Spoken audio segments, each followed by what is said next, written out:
In this video, we're breaking down the biggest secrets that Egghead and Elbaf have finally confirmed. After years of theories, One Piece is now revealing truths that completely reshape the story. We are no longer just chasing treasure, we are uncovering the fate of the entire world. Starting with the true nature of the Gorosei. The five elders are no longer just political figureheads sitting safely in power. Egghead shattered that illusion completely.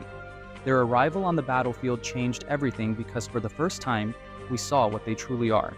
These are not normal devil fruit users.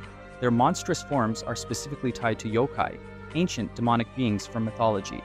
Saint Saturn's horrifying spider bull form and Saint Nusuro's skeletal horse-like appearance immediately pushed them beyond standard villains.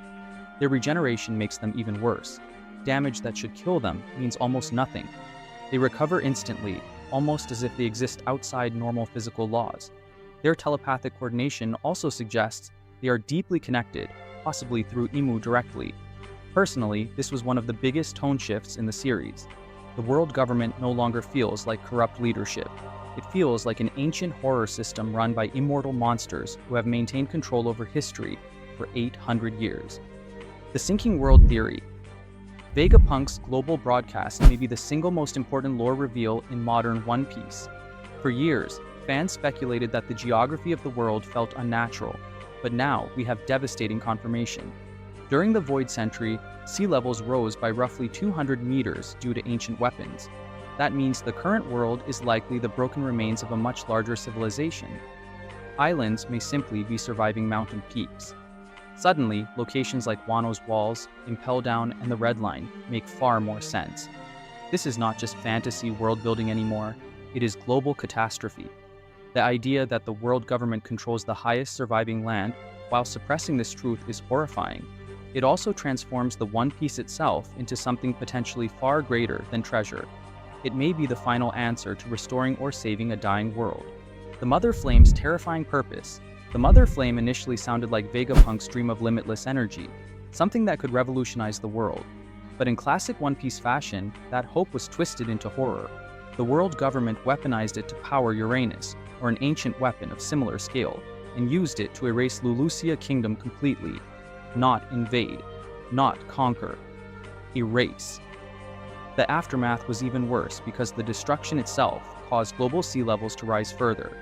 This confirms that the weapons of the Void Century are not merely relics of war, they are responsible for shaping the planet. Vegapunk's scientific dream became a weapon of extinction. Honestly, this reveal is one of the darkest in the series because it perfectly captures One Piece's recurring tragedy. Humanity's greatest advancements can become its greatest disasters. Emeth the Iron Giant. Emeth may be one of the most emotionally powerful reveals in the final saga so far. This 900-year-old mechanical giant awakening to the drums of liberation immediately confirms a deep connection to Joy Boy and Nika. But what truly changes everything is his final act. Emeth unleashes a preserved hockey blast from Joy Boy himself, and the result is insane. The power is so overwhelming that it forces the Gorosei back and disrupts their terrifying forms. That means Joy Boy's strength was not just symbolic, it was powerful enough to challenge the highest forces in the world. Then comes Emeth's apology. "I'm sorry, Joy Boy." That one line carries centuries of failure, regret, and loyalty. It confirms Joy Boy was not alone, and his allies have carried the burden of losing him for nearly 1,000 years. The Buccaneer lineage and their sin. Puma's backstory did not just reveal tragedy, it revealed generational persecution on a horrifying scale. The Buccaneers were hunted because they carried forbidden truth in their bloodline. Their great crime was preserving knowledge of Joy Boy, Nika, and the ancient rebellion. Their physical strength made them valuable as slaves, but their inherited will made them dangerous. Puma's suffering becomes even more devastating when you realize his life was systematically destroyed because his people remembered hope. The Buccaneers were not villains or conquerors, they were living records of forbidden liberation. The government did not fear their strength alone, it feared what they represented. This makes Kuma's story one of the most painful examples of inherited resistance in the series. The two faces of liberation. Elbaf's Harley myth may be one of the most fascinating lore expansions in recent chapters. God Nika is not portrayed as purely heroic. Instead, he appears as both savior and destroyer. According to the myth, the world has already fallen multiple times, and Nika emerges during moments of massive transition. This introduces a powerful duality. liberation is not always peaceful. It can also mean destruction of old systems. Ancient depictions suggesting different versions of Nika, including one carrying a shield rather than a spear, hint that true liberation may be balance, not simple heroism. Personally, I love this because it adds complexity to Luffy's role. Freedom may save the world, but it may also plunge it into necessary chaos. Prince Loki, the cursed son of Elbaf. Prince Loki is shaping up to be far darker than many expected. Rather than a noble giant prince, he represents corrupted power within Elbaf itself. By murdering his own father to claim a legendary devil fruit, Loki immediately establishes himself as dangerous. His title as the Cursed Prince and his statements about ending the world suggest he may embody the destructive side of giant mythology. This is important because it prevents Elbaf from becoming too simplistic. Giants are not automatically honorable heroes. Like every culture in One Piece, they have darkness too. Loki appears to be that darkness personified, and honestly, that makes Elbaf far more interesting. Imu, the shadow above the world. Imu is no longer just a mysterious silhouette hidden behind the empty throne. The final saga increasingly positions Imu as the true embodiment of global oppression. Likely one of the original founders of the world government, Imu appears to have ruled from the shadows for 800 years.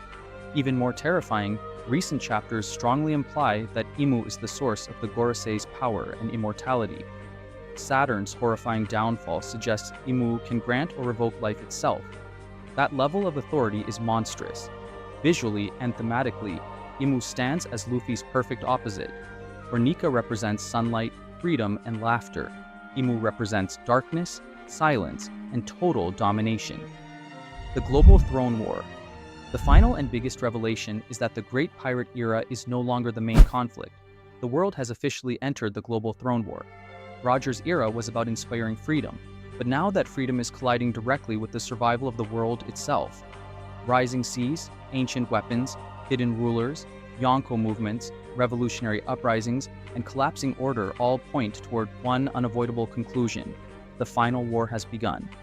Every secret revealed so far is not just information, it is ammunition. The race for the One Piece is now inseparable from the struggle over who controls history, truth, and humanity's future. One Piece is no longer building toward war, it is already there. Let me know which secret shocked you the most, and get ready, because from here on out, things are only getting crazier.